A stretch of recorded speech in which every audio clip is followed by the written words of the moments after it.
अफगानिस्तान में बैठे तालिबानी बस अमेरिका की फौज के हटने का इंतजार कर रहे थे और जैसे ही फौज हटी पूरे अफगानिस्तान पर उन्होंने अपना अधिकार कर लिया।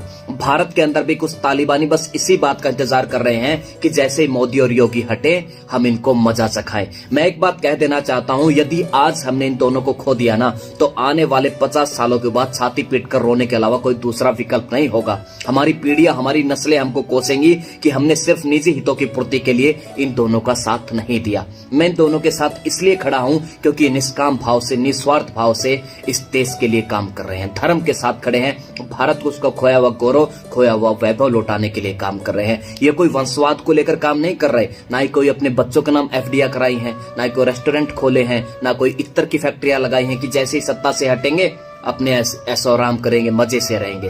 ये जो कुछ भी कर रहे हैं अपनी औलादों के लिए नहीं बल्कि हमारी औलादों के लिए कर रहे हैं।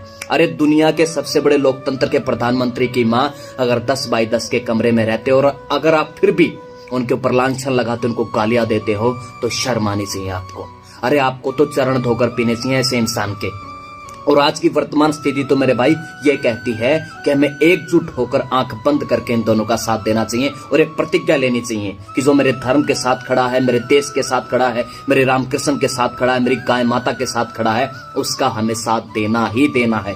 अरे जिसने राम मंदिर का 500 सालों का कलंक धो दिया, जिसने भारत माँ के सीने से 370 का खंजर निकाला है, सरदार वल्लभ भाई पटेल, सुभाष चंद्र बोस, स्वामी रामानुजाचार्य, शंकराचार्य, श्रीमती अहिल्याबाई होलकर की मूर्ति स्थापित कर और अब नालंदा विश्वविद्यालय का पुनर्निर्माण करके वह भारत को विश्व गुरु बनाने की राह पर निकल पड़ा है।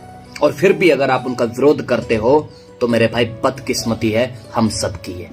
अरे परमात्मा ऐसी विभूतियों को बड़ी कृपा करके भेजता है, धनुष बाण सुदर्शन चक्र तो उसे इमरजेंसी में उठाना पड़ता है। इसलिए मेरी आपसे प्रार्थना है कि इन दोनों का साथ दीजिए। ये भारत को बचाने आए हैं, भारत को विश्व गुरु बनाने आए हैं। बस आपसे मेरी हाथ जुड़कर एक ही प्रार्थना है कि अपना हित पहचानिए, अपना हित पहचानने की आदत डालिए, क्योंकि देश आज सुरक्षित हाथों में है और देश इन्हीं हाथों में रहना चाहिए।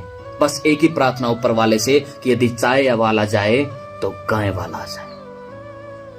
और अगर मेरी बातों से आप सहमत हो तो इस वीडियो को ज्यादा से ज्यादा शेयर कीजिए। जय श्री राम, जय जय श्री राम।